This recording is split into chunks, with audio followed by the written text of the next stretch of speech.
Much has been spoken about regarding the safety of the vaccine rollout here in the UK, particularly on social media. What would you like to say to our viewers, firstly, about the concerns that they may have regarding this process? So this vaccine has been rolled out across more than 20,000 people, and it's been through the regulatory process based on those 20,000 people, and that included groups which are older, so 65 to 85. It's included people with Black and other ethnic minority groups, and it's given back the data. It looks just like any other vaccine that we've been through. So with these kind of numbers and these type of analysis, it looks safe, and that's why it's been regulated.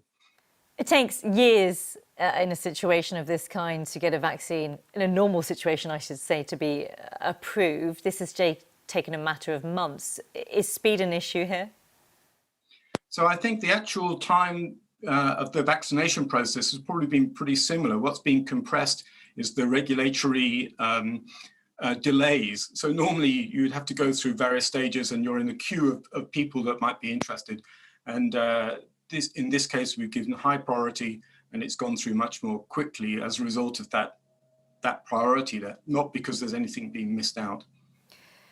Is there the possibility of adverse effects, side effects being recognised in the coming months? So it's the approval now goes into the next stage. We haven't seen it in the first 20,000, but that doesn't say that there aren't some minor effects that might occur in some people and some groups. So there will be constant monitoring over, for the lifetime or during the next year at least. So I think we should be aware of that, but clearly these are going to be relatively minor. There is a lot, again, about younger people who can typically become asymptomatic from COVID-19.